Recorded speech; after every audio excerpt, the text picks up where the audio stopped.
Hello, everybody. My name is Ryan Koki, and welcome back to the Seahawks Recap Show.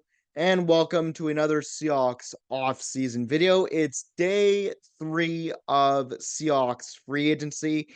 And man, at the end of day 2 of free agency, I said to every Seahawks fan that was watching, just be patient and wait for day 3 and 4, because that's where I think John Schneider and Mike McDonald will make most of their signings. And lo and behold, we've made some signings as a team. Before we get into the recapping and the report, if you like this video, please consider giving it a like, as it helps me know if I'm doing a good job or not. And if you really liked it and would like to stick around, please consider subscribing so you don't miss out on any future uploads to this channel.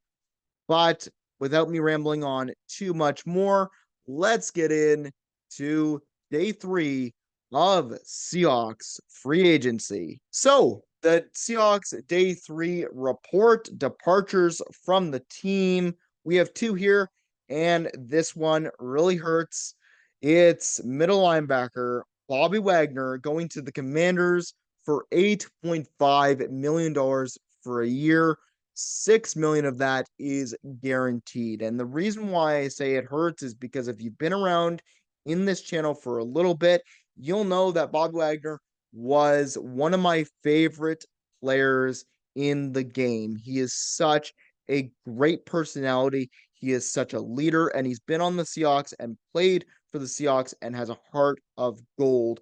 And I wish him all the best with the Commanders. He goes to the Commanders because he has connections there with Dan Quinn and linebackers coach Ken Norton Jr., who were both DCs for Seattle when he was with the Seahawks. So I wish him all the best in the rest of his career. I just hope when it comes ready to retire for Bob Wagner, that he comes back and signs a deal with the Seahawks so that he can retire a Seahawks legend.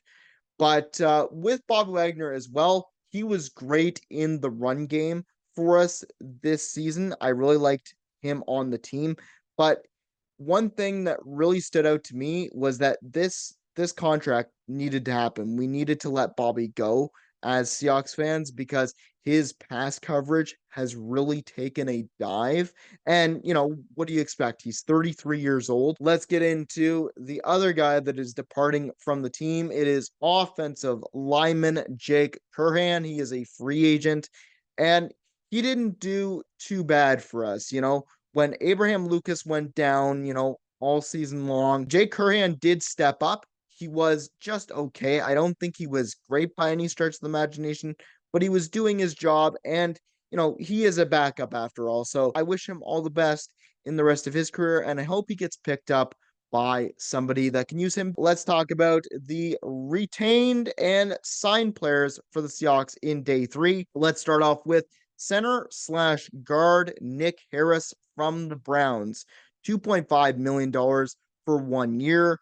And you know what? Nick Harris, I didn't know much about Nick Harris, but I did some sleuthing and some little bit of research, and I realized that he was brought in because not only is he a center that could, fit into our offensive line, but he also plays guard, which is essential because right now the Seahawks have no left guards on their roster. So he could slot in at left guard and probably plug that hole. So that's a great signing, in my opinion. He's only played 2 games as a starter, so he'll get his first real full season of starting reps, I think, with the Seahawks. So I can't wait to see what he does. Cornerback Artie Burns, he comes back as just a depth signing, $1 million for a year.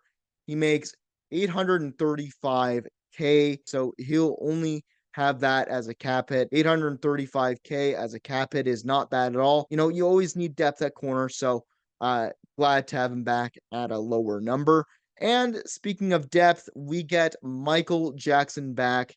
He has a $940,000 contract for 1 year. And honestly, Michael Jackson did place some reps over Trey Brown. He didn't do great.